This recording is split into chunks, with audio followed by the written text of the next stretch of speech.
Hey there, Hofstra fans. Welcome to another episode of Blue and Gold Weekly, your place for the latest in Hofstra Pride athletics. I'm your host, Kevin Dexter. It was a very busy weekend here on campus with the men's and women's soccer team, field hockey, and volleyball squads all playing at home. So let's jump right into the recap. We'll start with the unbeaten volleyball squad, who have now matched their best start in program history thanks to a weekend sweep of UNCW. The Pride won both matches in 3 sets to start off CAA play at 2-0, and Isadora Stagely was the star once again. She had 18 kills on Friday, followed it up with 13 on Saturday to earn the CAA's Offensive Player of the Week award. And she was not alone. Setter Nina Gioshvili-Rava tallied 66 assists across the 2 matches to earn the CAA's Rookie of the Week award. The Pride now 9-0, that start tying them with the 1988 team for the best in program history. Head coach Emily Mansour said after Saturday's match, it has been a total team effort.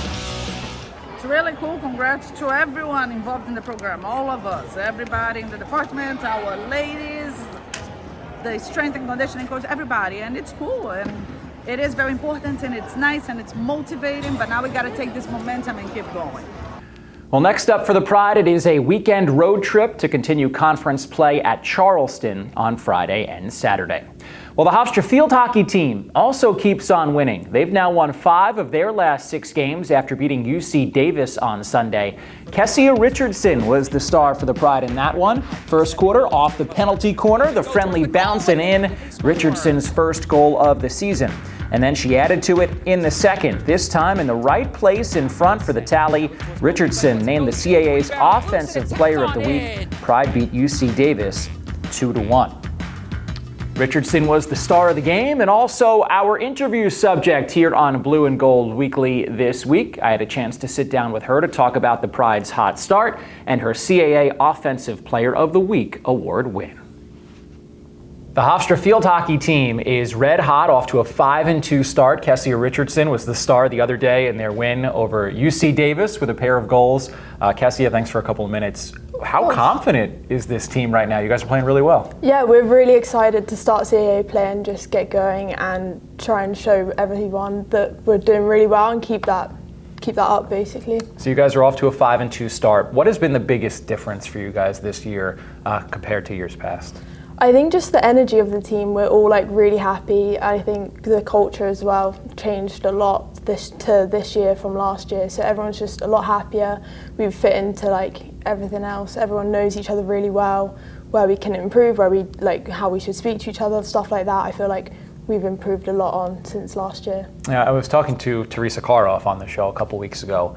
I asked her the same question. So last year, obviously this is year 2 now under Coach Fitz, but last year, even though you didn't have the results, what kind of changed in the program and how has that kind of carried over here to year 2?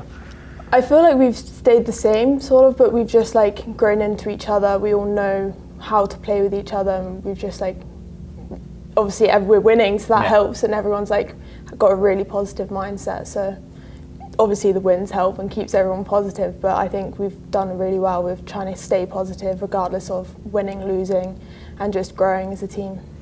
So for you, pair of goals, both off the penalty corners on Sunday. I know you're usually on the back end, so how nice is it when you get to chip in offensively? Yeah, it's great. I got thrown into that role for UC Davis, and I just think even if you're not there, you just have to be in the right spots, regardless of if you play defense or actually offense. So. Another thing that Teresa mentioned, we talked a couple weeks ago, is she feels the midfield has really been a big difference this year. It's the area maybe you guys were lacking in years past has really been strong. How do you feel like that's helped the team? I agree with Tess. I feel like the midfield is the main transition point from backs to forwards, and if they're strong like we are this year, then it's going to create way more opportunities for the forwards and the mids, and also the backs coming up and helping and supporting the transition to goals. Is that the biggest difference? I mean, you guys in years past maybe haven't scored as much, and now you guys are scoring a lot of goals. Has that been the biggest reason why you think? I feel like that is definitely the biggest reason why we're scoring more goals, creating more opportunities, getting more corners. We still need to execute corners a little bit better, but that comes with practice and keeping going with what we're doing. So you look at the schedule so far. Of those 5 wins, I think 3 of them are in overtime. You guys played a lot of close games. Sunday was a 2-1 win. What is it about this team in the close games and those clutch situations that you've been able to win? I think it's just because we work for each other. We work on and off the ball for each other just really hard, and we want to do the best that we can for everyone on the team, not just ourselves, but Fitz and Alicia and Kat as well. So we just, even if it goes to a close overtime, we're still going, we're still pushing the pressure on, and ultimately we still get the wins from it. So now CAA play set to start this weekend. How can this carry over? How can you take that momentum? We know the CAA is going to be tough. Yeah, especially starting with Drexel. I think we just need to keep doing what we're doing, staying positive, keeping the energy up, and just working for each other, which is obviously working well now. So we just need to do the same thing, I think.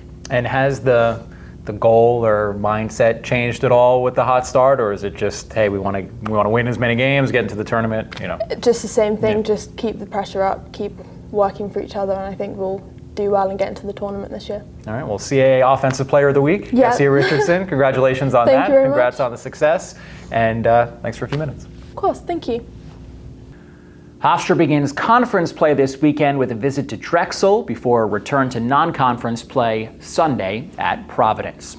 Over to Captain's Field, where it was a tough week for the Hofstra men's soccer team. First up on the road, they lost a rematch of last year's NCAA tournament second round to Vermont, 2-1. Samuel Francoux scored his first collegiate goal. And then on Saturday, back at home, back in conference play, the Pride fell to Monmouth 1-0 on a late goal from the Hawks. Their next CAA game is Saturday at Drexel. And the Hofstra women's team continues to make history. They've now tied 6 consecutive matches after 2 more ties this week. Thursday it was a 2-2 draw against Elon with goals from Haley Moshida and Matilda Braithwaite. Sunday they played Campbell to a scoreless draw. Next up for Hofstra, a visit to Towson on Sunday. Well, that'll do it for this episode of Blue and Gold Weekly. We'll be back next week with a brand new edition. Thanks so much for watching, and go Pride.